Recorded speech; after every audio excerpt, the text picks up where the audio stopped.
নমস্কার বন্ধুরা, মৌপিয়ার রান্নাঘরে সকলকে স্বাগত। আবারও একটি নতুন রেসিপি নিয়ে সকলের কাছে হাজির হয়েছি। রাজবংশী সম্প্রদায়ের একটি জনপ্রিয় খাবার হলো এটি, লাফা শাকের প্যালকা। খুবই সামান্য কিছু জিনিসের মাধ্যমেই এটিকে বানিয়ে নেওয়া যায়। গরম ভাতে খুবই সুন্দর লাগে এটি খেতে। সাথে যদি আলু ভাজা আর ছোট মাছ ভাজা থাকে তাহলে তো আর কিচ্ছু চাই না। চলুন তাহলে রান্নাটি শুরু করা যাক। লাফা শাকের প্যালকা বানাতে আমাদের এখানে 3 ধরনের শাক লাগছে। এটিকে বলে লাফা শাক, এটি হলো বেথো শাক, আর এটি হলো শলুক পাতা। আর লাগছে এখানে কিছু রসুন। এখানে 13-14টির মতো রসুন আছে। আর লাগছে 4টে চেরা কাঁচা লঙ্কা, নুন, আর লাগছে খাবার সোডা। কড়াই আমার গরম হয়ে গেছে। ফার্স্টে আমি এরকম বাটি দিয়ে 1 বাটি জল দিয়ে নেব। এতে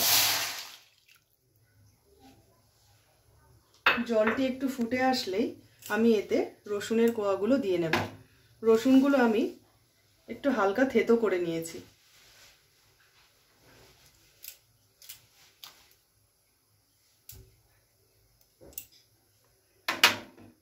এবার দেব চেরা কাঁচা লঙ্কা 4টে,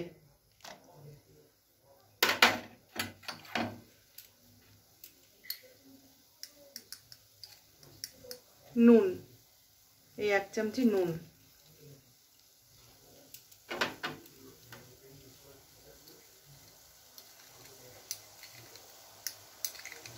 এই চামচের 1 চামচ খাবার সোডা,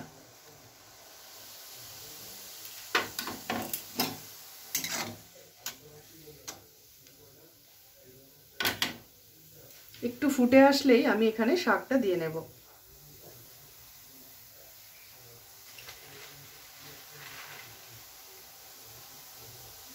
এবার আমি এতে শাক দিয়ে নিচ্ছি।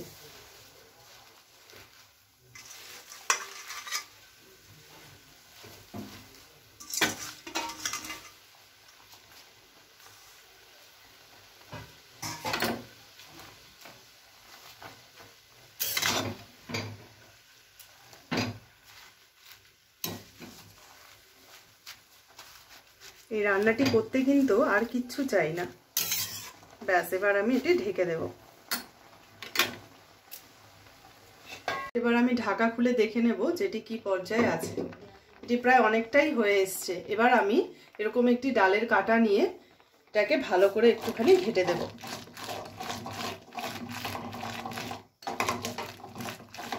যেরকম ভাবে আমরা ডালে কাটা দিই ঠিক সেরকম ভাবে ডালের কাটার মাধ্যমে এটিকে খুব ভালোভাবে মিক্স করে নিতে হবে।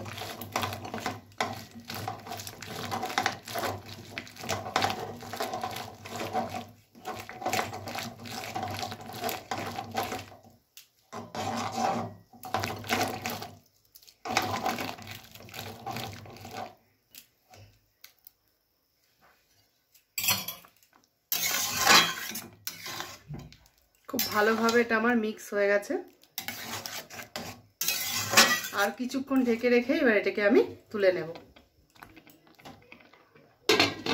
এই রান্নাটি আমার হয়ে গেছে। আর একটুখানি ডালের কাঁটা দিয়ে এরকমভাবে ঘেটে নিই। মুইও কিন্তু একজন রাজবংশী পরিবারের বেটি। মুই এখন যেইটে থাকো সেইটে এই শাক পাওয়া যায় না। তাই 2 বছর বাদত মুই এই প্যালকা শাক আনদছো। উত্তরবঙ্গ থাকি মোর বাড়ির লোক নিয়ে আইছে। মোর রেসিপি খান যদি সবার ভালো লাগে মোর চ্যানেল খানো সাবস্ক্রাইব করেন আর মোর পাশত থাকেন। দেখুন বন্ধুরা, আমার লাফা শাকের প্যালকা একদম রেডি। এটি উত্তরবঙ্গের রাজবংশীয় পরিবারের অত্যন্ত জনপ্রিয় একটি খাবার, যেটি দেখতেও কিন্তু খুব সুন্দর হয়েছে। আমার ভিডিওটি দেখার জন্য সকলকে অসংখ্য ধন্যবাদ। আমার ভিডিওটি যদি ভালো লেগে থাকে তাহলে একটি লাইক দেবেন এবং আমার চ্যানেলটি সাবস্ক্রাইব করার অনুরোধ রইল সকলকে। সকলে ভালো থাকবেন, পরিবারের সকলকে ভালো রাখবেন।